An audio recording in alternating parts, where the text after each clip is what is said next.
Hemos lanzado naves más allá de Plutón. Las Voyager llevan casi 50 años viajando.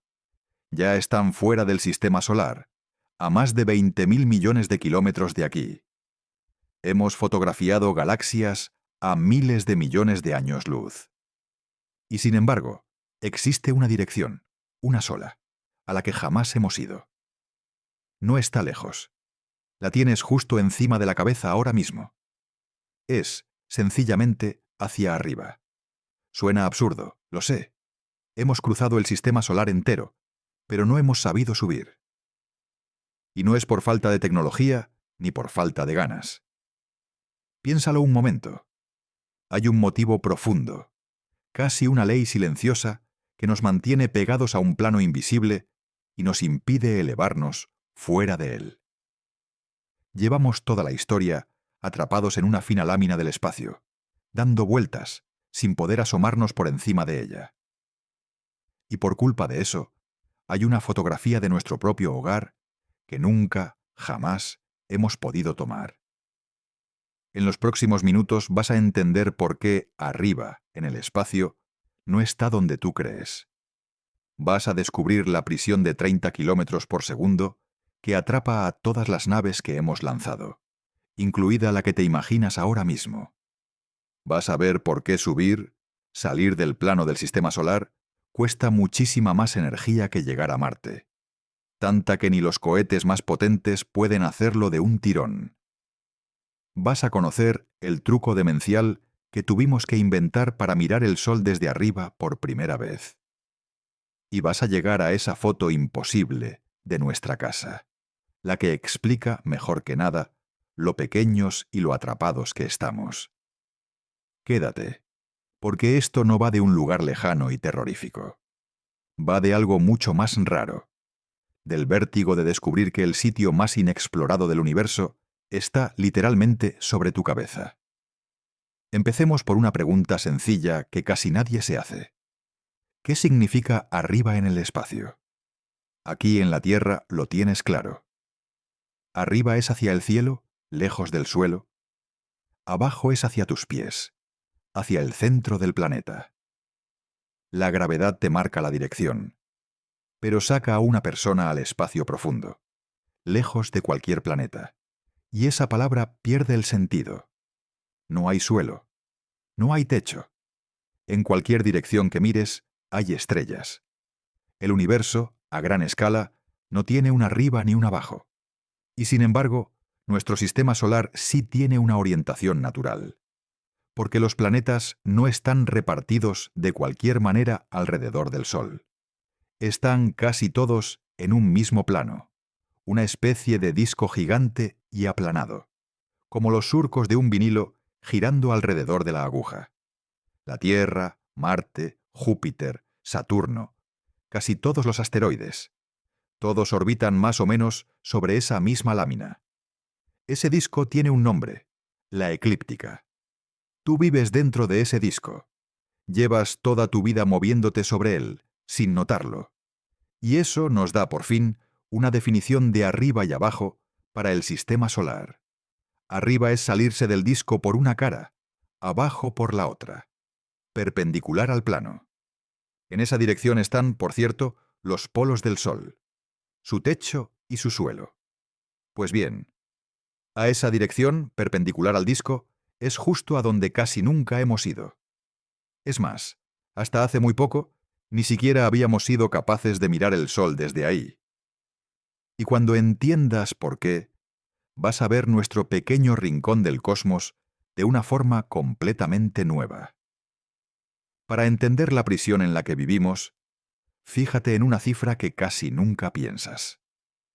Ahora mismo, mientras lees esto, estás girando alrededor del Sol a unos 30 kilómetros por segundo. No por hora, por segundo. Son más de 100.000 kilómetros por hora. A esa velocidad cruzarías España entera en menos de un minuto. Y ni lo notas, porque la Tierra entera, el aire, tú, todo se mueve a la vez, en la misma dirección, sobre el plano de la eclíptica. Esa velocidad es la clave de todo. Porque cualquier nave que lanzamos desde la Tierra nace ya con esos 30 kilómetros por segundo de lado, heredados de nuestro planeta. Cuando mandamos una sonda a Marte, no la lanzamos hacia Marte sin más. Aprovechamos esa velocidad que ya llevamos y le damos un pequeño empujón para agrandar su órbita. La sonda sigue moviéndose sobre el mismo disco, solo que un poco más lejos. Viaja por la eclíptica, igual que nosotros. Para sentir de verdad esta idea, imagina que vas montado en un tío vivo gigante, girando a toda velocidad. Todo lo que sueltes, todo lo que lances, sale despedido, siguiendo el giro. Si quieres tirarle una pelota a un amigo que está fuera del tío vivo, justo encima de ti, descubres que es endiabladamente difícil. La pelota no va recta hacia él, porque arrastra toda la velocidad del giro. Sale disparada de lado. Pues con las naves pasa exactamente eso. Todo lo que lanzamos nace girando con la Tierra, arrastrado por ese movimiento lateral enorme. Por eso mandar algo a otro planeta es, en el fondo, más fácil de lo que parece. No estás luchando contra ese giro, lo estás aprovechando. Le das a la sonda un empujoncito en la dirección en la que ya se mueve, y su órbita se hace un poco más grande o un poco más pequeña, lo justo para cruzarse con Marte o con Venus. Sigue dando vueltas en el mismo sentido, sobre el mismo disco, como un coche que cambia de carril en una autopista circular, pero sigue dando vueltas a la rotonda. Subir es otra cosa completamente distinta. Subir significa salirte de la rotonda entera, en perpendicular. Significa dejar de dar vueltas y empezar a moverte en una dirección que no tiene nada que ver con el giro. Y para eso, esa velocidad de giro que en los viajes normales era tu amiga, se convierte en tu peor enemiga. Tienes que cancelarla casi por completo antes de poder ir hacia arriba.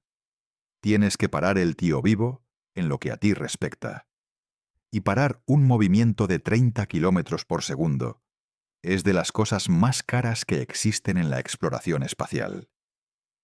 Hace falta cancelar una de las velocidades más grandes a las que te has movido en tu vida, sin apenas haberlo notado. Pero, ¿y si quisieras ir hacia arriba? Salir del disco, subir hacia el polo del Sol, mirar el sistema solar desde encima.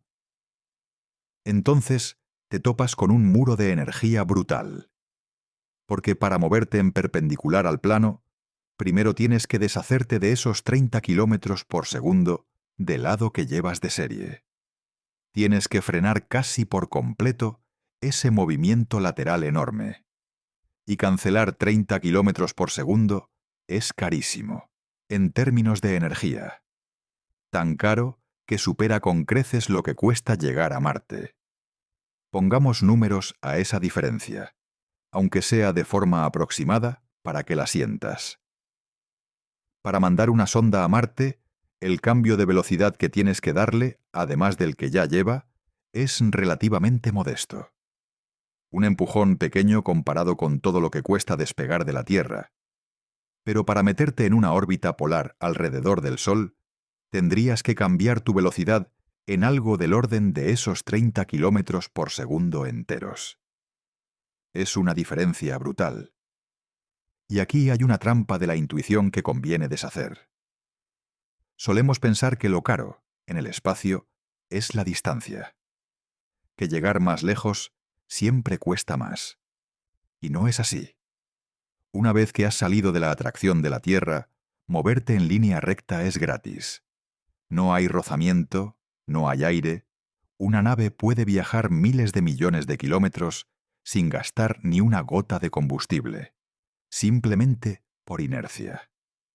Lo que cuesta de verdad, lo que se paga con toneladas de propelente, es cambiar de velocidad, acelerar, frenar o girar. Por eso ir a Marte, que está lejos pero en el mismo carril, sale relativamente barato. Y subir hacia el polo del Sol, que en realidad está mucho más cerca, sale carísimo. Porque ir a Marte es, sobre todo, dejarse llevar un poco más lejos en la misma dirección. Y subir es cambiar de dirección por completo, peleándote con toda tu velocidad de partida. Esa es la idea que cuesta meterse en la cabeza. En el espacio, lo difícil no se mide en kilómetros. Se mide en cuánto tienes que alterar tu movimiento. Y cambiar de plano, salir del disco, es de los cambios de movimiento más caros que se pueden pedir. La Agencia Espacial Europea lo dice con todas las letras.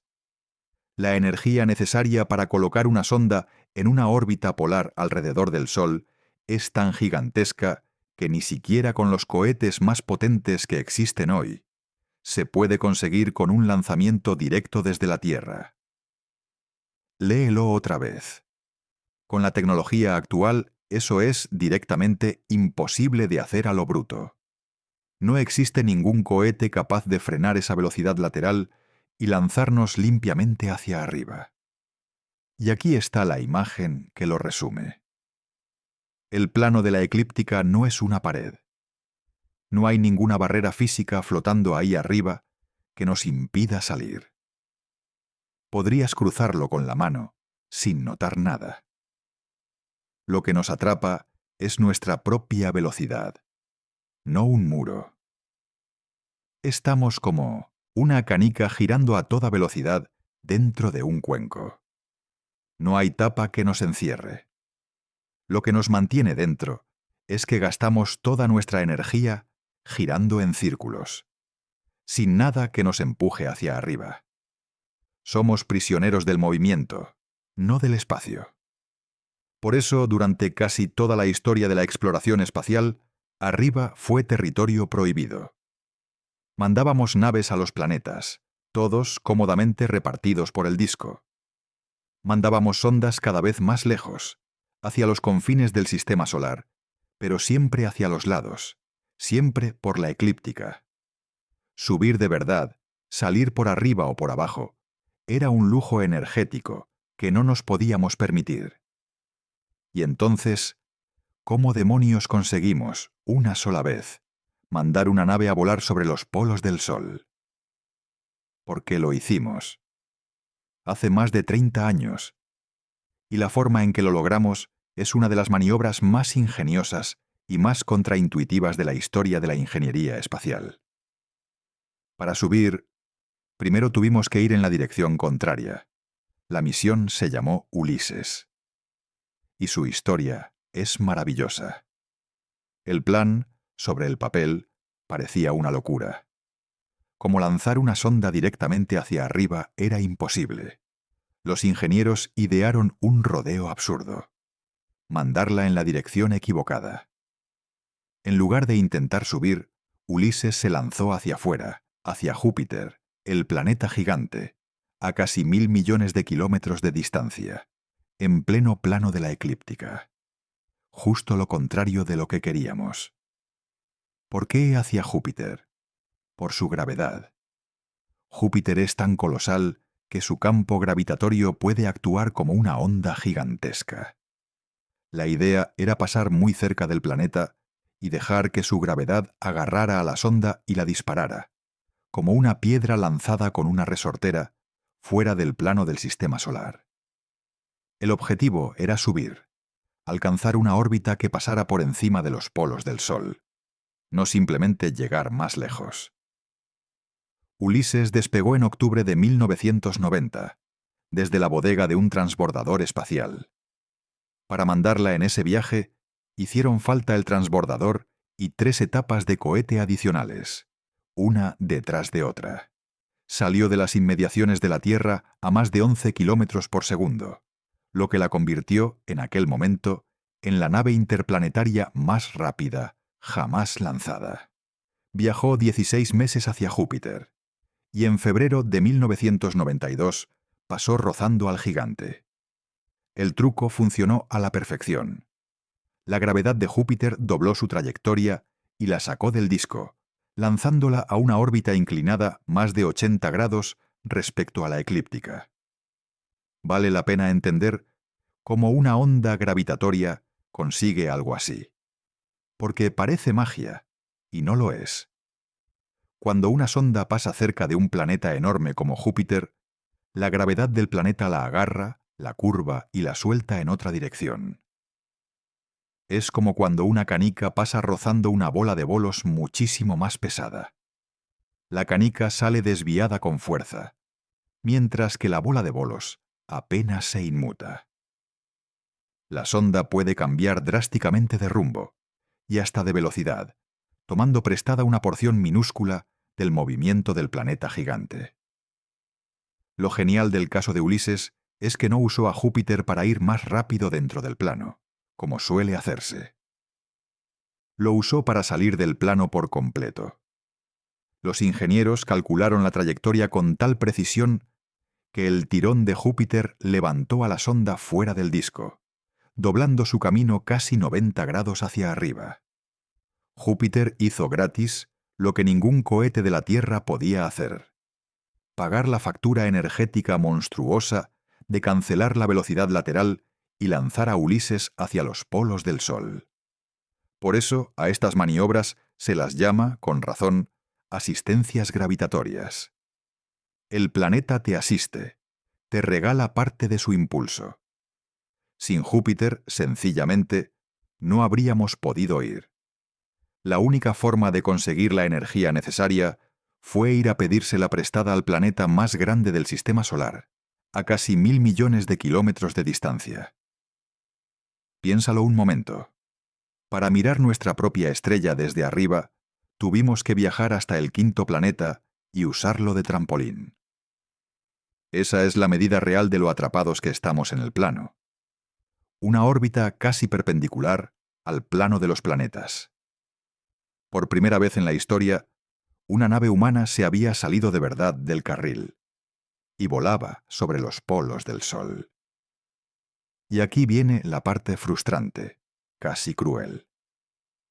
Ulises sobrevoló los polos solares, pasó por encima del techo y del suelo de nuestra estrella. Pero no nos mandó ni una sola fotografía de ellos, porque Ulises no llevaba cámaras para retratar el Sol. Llevaba instrumentos para medir el viento solar, el campo magnético, las partículas que la rodeaban. Datos preciosos, importantísimos para la ciencia. Pero jamás habíamos visto esos polos. Ni una sola imagen real del techo y el suelo de la estrella que nos da la vida. Estuvimos por encima del Sol durante años, y seguimos sin poder verlo desde arriba. Hay un detalle de la historia de Ulises que la hace aún más conmovedora. La misión nació de un sueño todavía más ambicioso. En su origen, allá por los años 70, el plan se llamaba Misión Solar Polar Internacional, y contemplaba un dúo de naves, una europea y una estadounidense, volando sobre polos opuestos del Sol al mismo tiempo, para verlo en 3 dimensiones. Era una idea preciosa. Pero los recortes de presupuesto la fueron podando, hasta que se quedó en una sola sonda, Ulises, construida por Europa. El sueño de ver el Sol desde arriba ya estaba ahí hace medio siglo. Solo que apenas pudimos permitirnos una parte. Y por eso lo de las cámaras duele tanto. Imagina la escena. Una nave humana, después de un viaje de años y una pirueta alrededor de Júpiter, sobrevolando por primera vez el polo de nuestra estrella. El lugar que nadie había visitado. Y sin una sola cámara apuntando a ese paisaje. Medía el viento de partículas, escuchaba el campo magnético, sentía el entorno con todos sus sensores. Pero los ojos, las cámaras capaces de retratar el disco solar, se habían quedado en otras misiones. Estábamos físicamente sobre el polo del Sol, y aún así volvimos con las manos vacías en cuanto a imágenes. Es una de esas ironías que solo ocurren cuando exploras de verdad lo desconocido. Llegas al sitio imposible, el sitio con el que soñaron ingenieros durante décadas, y resulta que todavía no llevas encima la herramienta para hacer lo más humano de todo: mirar y guardar la foto.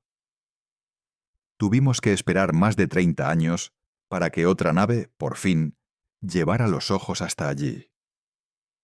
Si te está volando un poco la cabeza la cantidad de obstáculos absurdos que tiene salir de este dichoso plano, te entiendo perfectamente. Si te está gustando, suscríbete. Me ayuda muchísimo a seguir contando estas historias del cosmos con calma y sin inventarme nada. Porque lo que viene ahora es la culminación de todo esto, y pasó hace muy poco. Ulises terminó su misión en 2009, tras varias pasadas sobre los polos. Y durante años, la situación fue de lo más extraña. Conocíamos el entorno sobre los polos del Sol, partícula a partícula. Pero seguíamos sin una sola imagen real de esos polos. Todo lo que habíamos retratado del Sol, absolutamente todo, estaba tomado desde el costado, desde el plano de la eclíptica, mirándolo por su ecuador. Hasta el año 2025. En 2025, una nave europea llamada Solar Orbiter hizo lo que ninguna había hecho antes. Nos mandó las primeras imágenes de los polos del Sol de toda la historia. Su estrategia fue distinta a la de Ulises y casi igual de ingeniosa. En vez de un único empujón gigante de Júpiter, Solar Orbiter usa la gravedad de Venus una y otra vez. Cada cierto tiempo pasa cerca del planeta, y en cada pasada, Venus le inclina un poco más la órbita, levantándola poco a poco fuera del plano. Es lento, paciente, como subir una escalera peldaño a peldaño. De hecho, en la ESA lo llaman, de forma preciosa, su escalera al cielo. Y esa escalera es una obra de paciencia. Cada vez que Solar Orbiter se acerca a Venus, no es por casualidad. Su órbita está cuidadosamente sincronizada con la del planeta, de modo que se reencuentran una y otra vez. En cada encuentro, la gravedad de Venus le da un pequeño tirón que inclina su órbita un poco más respecto al plano. Un par de grados aquí, unos grados más allá. Ninguno de esos tirones, por separado, es espectacular. Venus es mucho menos masivo que Júpiter, así que su ayuda es suave, modesta, pero sumados, pasada tras pasada, año tras año, van levantando la órbita de la nave fuera del disco. Es la filosofía opuesta a la de Ulises. Ulises lo apostó todo a un único empujón gigante de Júpiter, que la lanzó de golpe a más de 80 grados, pero a cambio la condenó a una órbita enorme y lenta, con la nave pasando la mayor parte del tiempo lejísimos del Sol. Solar Orbiter prefiere la estrategia contraria. Muchos empujoncitos pequeños de Venus, subiendo poco a poco, pero quedándose cerca del Sol, en una órbita más manejable desde la que sí puede fotografiarlo de cerca. Por eso Solar Orbiter solo ha llegado de momento a unos 17 grados, mientras que Ulises alcanzó 80. Parece un retroceso, pero no lo es. Ulises tenía esos 80 grados y ninguna cámara para el Sol. Solar Orbiter tiene 17 grados y una batería de instrumentos que por primera vez pueden retratar el polo. A veces, en exploración, llegar un poco menos lejos pero con las herramientas adecuadas vale muchísimo más que llegar lejísimos a ciegas. Y la escalera sigue. Con cada futuro encuentro con Venus, esos 17 grados crecerán. La vista de los polos, que ya es histórica, será cada vez más completa. En febrero y marzo de 2025, tras su última pasada por Venus, Solar Orbiter alcanzó una inclinación de unos 15 a 17 grados por debajo del ecuador del Sol. No parece mucho, ¿verdad? 17 grados. Pero fue suficiente. Por primera vez, una cámara humana se asomó lo bastante por debajo del plano como para ver el polo sur de nuestra estrella. Y nos mandó las fotos, desde una distancia de unos 65 millones de kilómetros. Para que entiendas lo histórico que es esto, deja que te diga una cosa que casi nadie sabe. Absolutamente todas las imágenes del Sol que has visto en tu vida, en libros, documentales, telediarios, todas, están tomadas más o menos desde su ecuador. desde el costado, porque la Tierra y todas nuestras naves orbitan en ese disco plano, a la altura del ecuador solar. Nunca, ni una sola vez en toda la historia de la humanidad, habíamos visto el Sol de frente por arriba o por abajo. Los responsables de la misión lo dijeron sin rodeos. Los polos del Sol eran, literalmente, terra incógnita, tierra desconocida. ¿Y qué encontraron cuando por fin miraron? Algo fascinante. El polo sur del Sol resultó ser un caos magnético.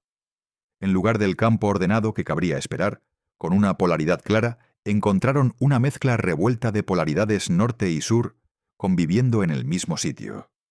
Un lío. Pero un lío con sentido, porque ese desorden es justo lo que se espera cuando el Sol está cerca del máximo de su actividad, en mitad del proceso por el que su campo magnético se da la vuelta entero cada 11 años. Mirar el polo, por fin, nos da una pieza clave para entender ese ciclo de 11 años que gobierna las tormentas solares.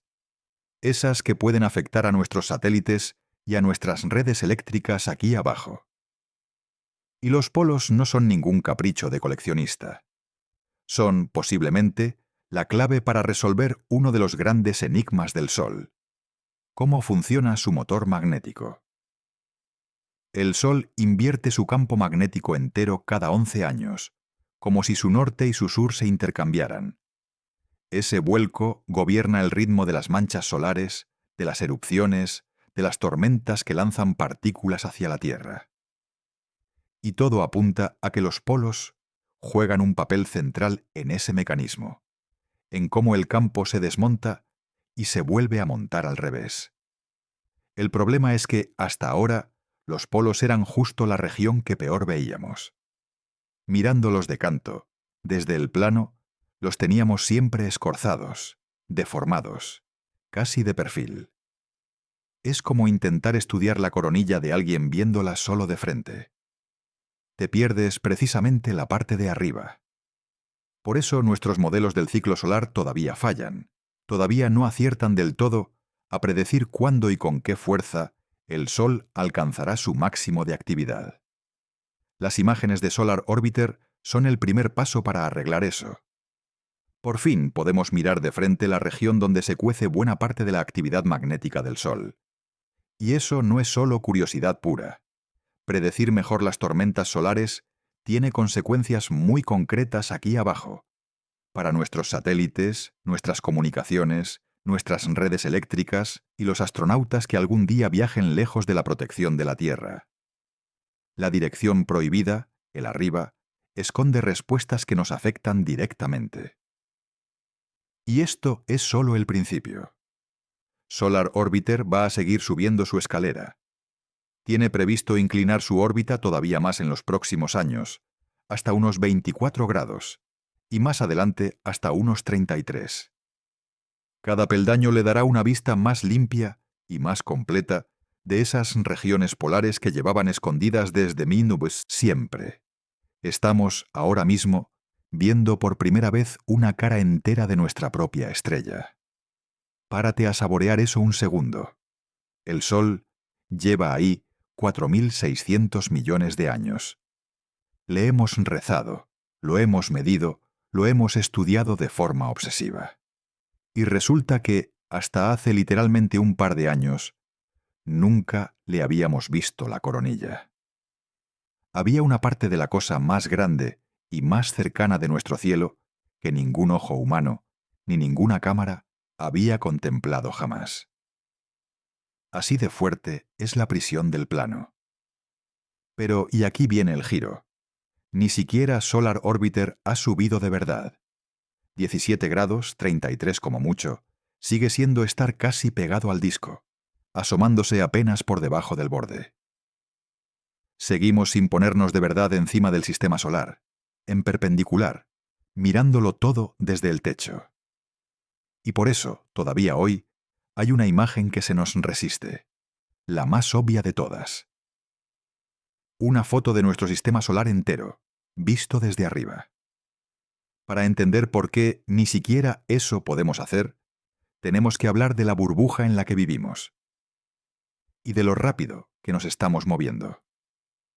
Más allá de los planetas, mucho más allá de Plutón, el Sol hace algo que casi nunca imaginas. Sopla. Lanza en todas direcciones un viento constante de partículas cargadas, el viento solar, a millones de kilómetros por hora. Y ese viento infla a su alrededor una burbuja descomunal. Una especie de pompa que envuelve a todos los planetas, muchísimo más grande que el sistema solar de los planetas. Se llama heliosfera. Y tú vives dentro de ella.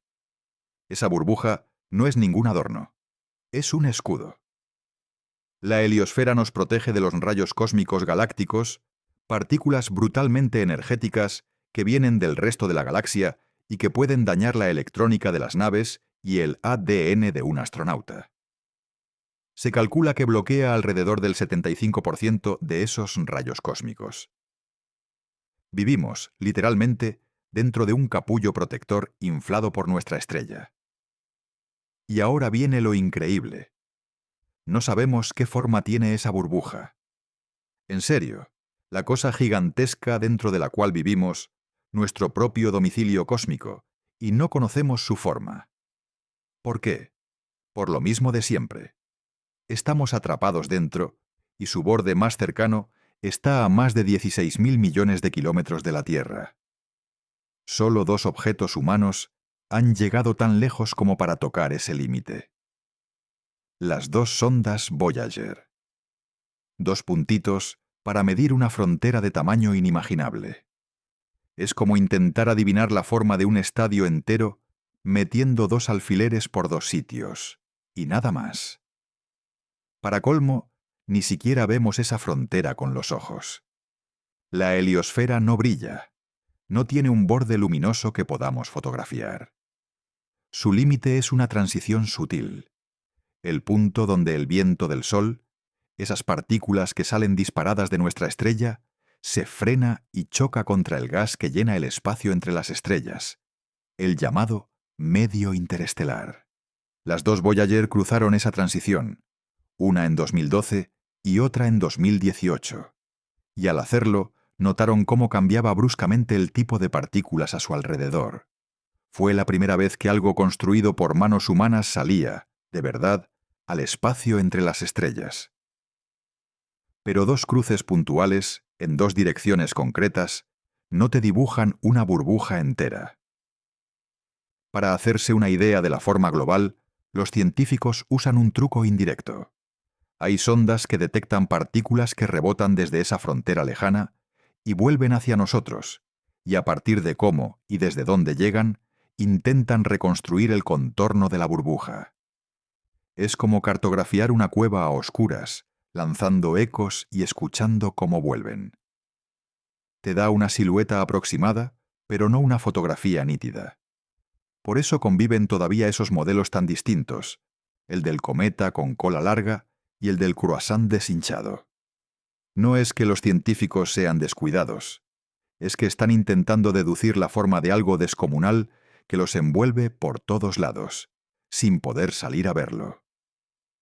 Y mientras no podamos ponernos por fuera, a cierta distancia, y mirar la burbuja entera de un vistazo, seguiremos discutiendo su forma a base de pistas.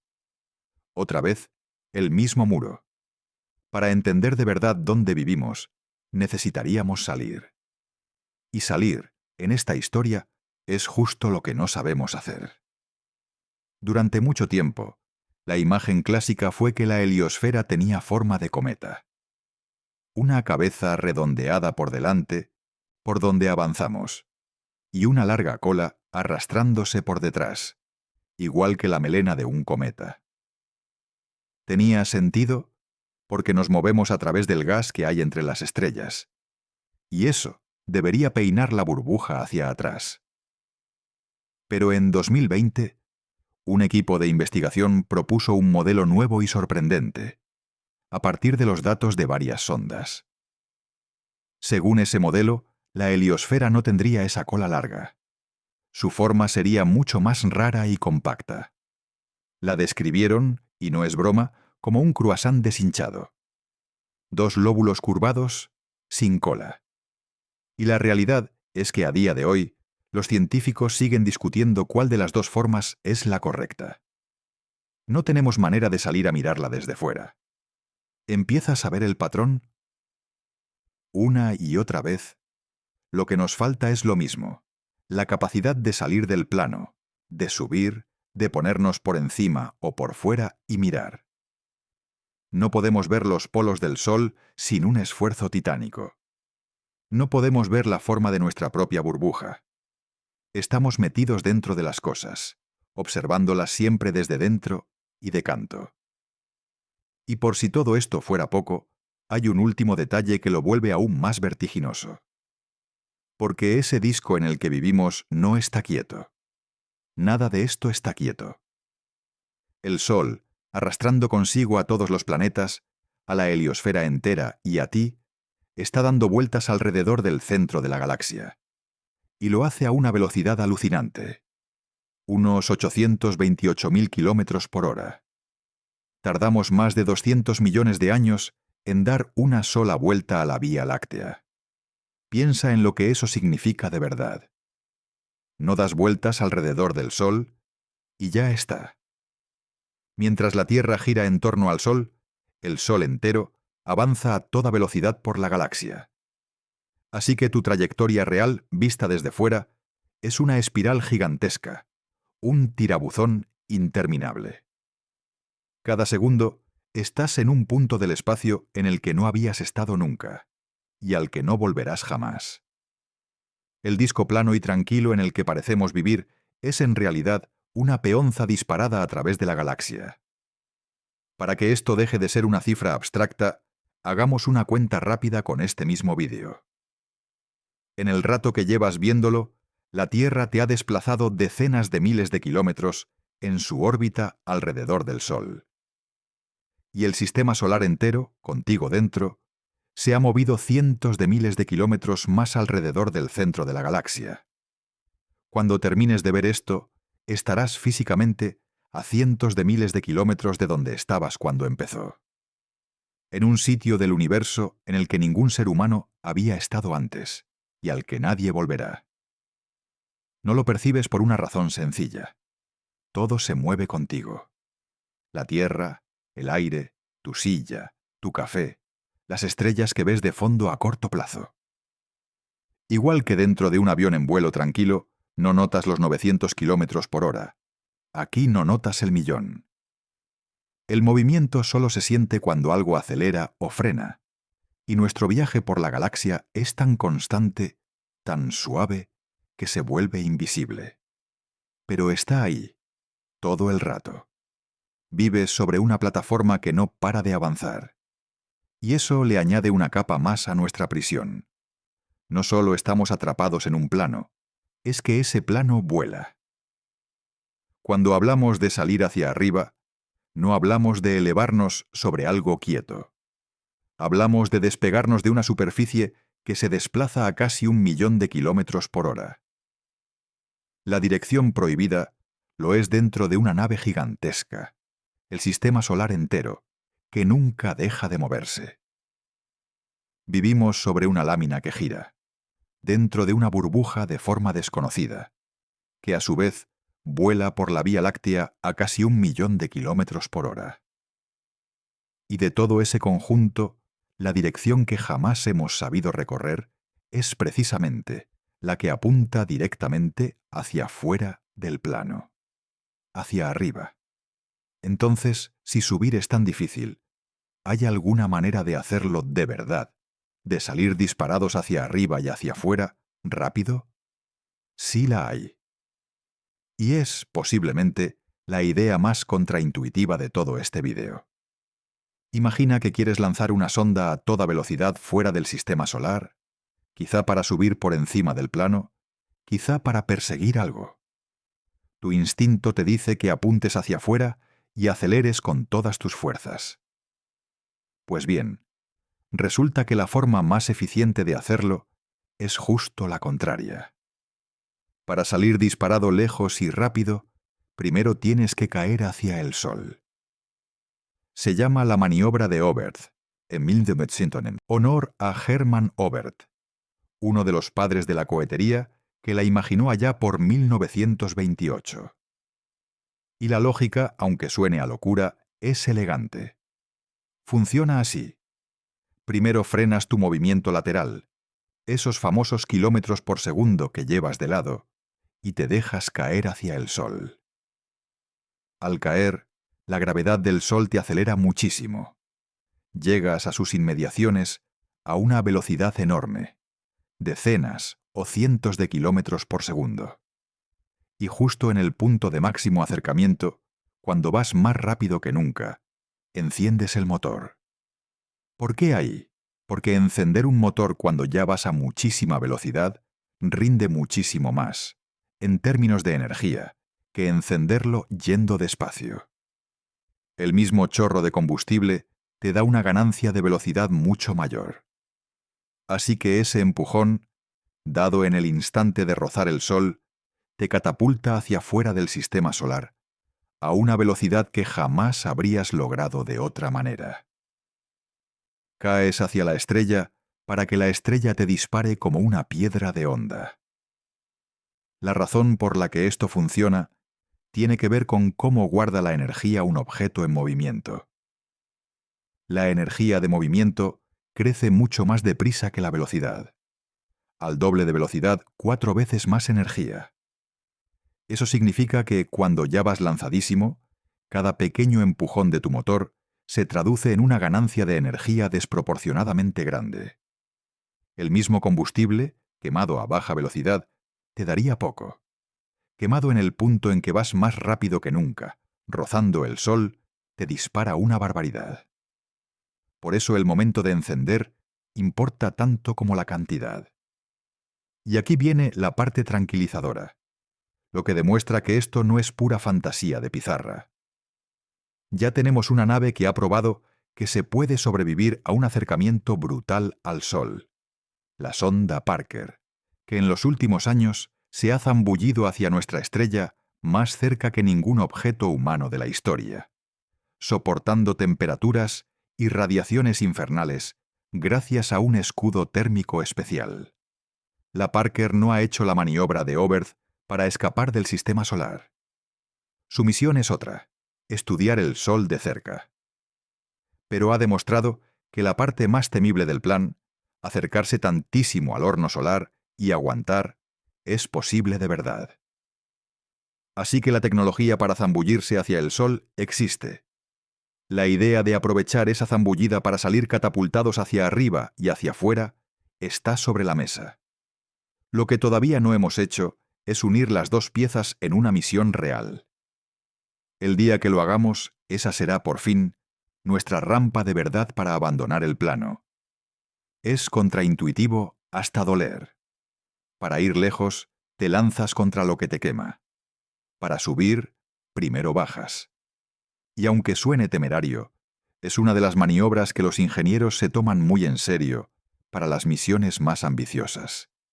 Esas que tendrían que alcanzar velocidades de récord. El problema, claro, es que pasar tan cerca del Sol es brutal. La sonda tendría que sobrevivir a un calor extremo, protegida por un escudo como el de las naves que ya rozan nuestra estrella. ¿Y para qué querríamos algo así? Aquí entra una de las historias más emocionantes de la astronomía reciente. En 2017, un objeto venido de otra estrella entró en nuestro sistema solar.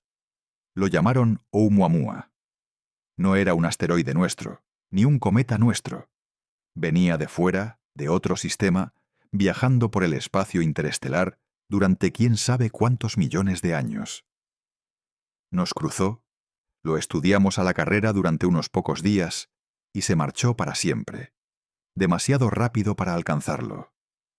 No teníamos ninguna nave preparada para perseguir a un visitante así. Y no fue el único. Más recientemente, otro visitante interestelar, bautizado como 3I/Atlas, ha vuelto a cruzar nuestro vecindario, alejándose a una velocidad endiablada. Cada vez que pasa uno de estos mensajeros de otras estrellas, Los científicos sueñan con poder lanzarles una sonda detrás. Y los planes para hacerlo, con nombres como Proyecto Lira, se apoyan precisamente en maniobras como la de Oberth. Caer hacia el Sol para salir catapultados a perseguir al viajero. De momento son propuestas sobre el papel, misiones que tardarían décadas en alcanzar su objetivo y que todavía nadie ha construido. Pero ilustran una idea hermosa: que la puerta de salida de nuestro plano, la rampa hacia arriba y hacia afuera, pasa, irónicamente, por lanzarse hacia el corazón ardiente del sistema solar. Así que esa es la paradoja final de nuestra prisión. La forma de escapar del plano no es alejarse tranquilamente, es zambullirse hacia el Sol y dejar que su gravedad nos lance. Hasta para huir hacia arriba, el camino pasa por el centro. Hay algo casi poético en esa idea, y resume bien toda esta historia. Llevamos todo el video viendo que el plano nos atrapa, que subir es carísimo, que cada intento de asomarnos por encima nos ha costado piruetas imposibles. Y la propia naturaleza nos ofrece una salida, sí, pero a cambio de un peaje brutal: lanzarte de cabeza hacia lo más peligroso, el corazón ardiente del sistema solar, y confiar en que su gravedad, la misma que nos mantiene encadenados al disco, sea también la que nos catapulte fuera de él. La fuerza que nos aprisiona es la única capaz de liberarnos. Quizá por eso seguimos sin haber subido de verdad. Porque cada camino hacia arriba que hemos encontrado, desde la onda de Júpiter hasta la zambullida solar, exige un esfuerzo, un riesgo o una paciencia desproporcionados. La dirección que tenemos justo encima sigue siendo, con diferencia, la más difícil de conquistar de todas las que nos rodean. No por lejana, por lo cara que es de alcanzar. Y eso nos lleva, por fin, a la consecuencia más bonita de toda esta historia, la que explica por qué hay un retrato de nuestra casa que jamás hemos podido tener. Demos un paso atrás y juntemos todo, porque hay una idea que lo reordena. Cuando pensamos en lugares inexplorados, siempre imaginamos sitios lejanos. La galaxia de al lado, el borde del universo, lo que está a años luz. Y resulta que uno de los lugares más inexplorados que existen está justo aquí, a tu lado, en una dirección que podrías señalar con el dedo ahora mismo, hacia arriba, fuera del plano. Y fíjate en el motivo, porque es lo más bonito de toda esta historia. La razón por la que no hemos ido nunca arriba no fue jamás la distancia. La distancia la hemos vencido. Las Voyager están a más de 20.000 millones de kilómetros, fuera del sistema solar.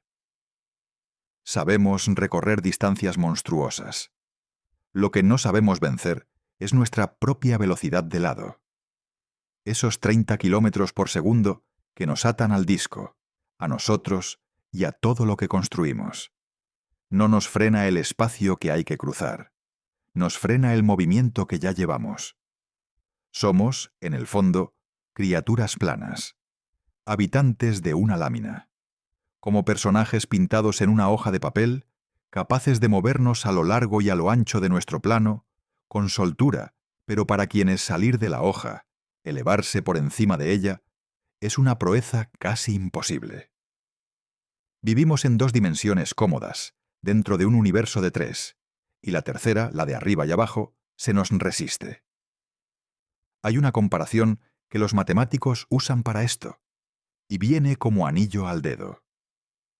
Imagina seres que viven en una hoja de papel, completamente planos, capaces de moverse adelante, atrás y a los lados, pero incapaces siquiera de concebir el arriba. Para ellos, salir de la hoja sería casi un milagro, una dirección mágica que no aparece en ninguno de sus mapas. Nosotros no somos exactamente así. Podemos concebir el arriba sin problema. Lo señalamos con el dedo. Pero a la hora de viajar, de mover de verdad una nave, estamos casi tan limitados como esos seres planos. El arriba lo entendemos, pero no sabemos recorrerlo. Y por eso esa foto imposible es tan simbólica. Para tomarla, una cámara tendría que estar situada muy por encima del plano, a una distancia enorme, perpendicular al disco, mirando hacia abajo a todo el sistema solar desplegado. Nunca hemos puesto nada ni remotamente cerca de esa posición. Cada vez que ves el sistema solar dibujado desde arriba, con sus órbitas concéntricas tan claras, estás viendo el trabajo de un ilustrador o de un ordenador, no una instantánea real. Y lo curioso es que el mismo problema lo tenemos, a lo bestia, con la galaxia entera. Las imágenes preciosas de la Vía Láctea vista de canto, ese río de estrellas que cruza el cielo, son fotos reales tomadas desde dentro. Pero las imágenes de la Vía Láctea vista desde arriba, como una espiral perfecta, también son recreaciones. Tampoco hemos salido nunca de nuestra galaxia para retratarla de frente. Estamos atrapados dentro de las cosas a todas las escalas, dentro del plano del sistema solar y dentro del disco de la galaxia. Y desde dentro, las formas más bonitas siempre hay que adivinarlas. Y todo esto se resume en una sola: fotografía. Una que nunca hemos podido hacer. Piénsalo. ¿Alguna vez has visto una foto real de nuestro sistema solar entero, visto desde arriba, con el Sol en el centro y las órbitas de los planetas alrededor, como un diagrama? Seguro que sí. Esa imagen está por todas partes. Pero todas esas imágenes son ilustraciones, dibujos, animaciones, recreaciones de artista o simulaciones de ordenador. Ni una sola es una fotografía de verdad. Porque para tomarla, una cámara tendría que estar muy por encima del plano, en esa dirección prohibida, mirando hacia abajo. Y nunca hemos puesto una cámara ahí.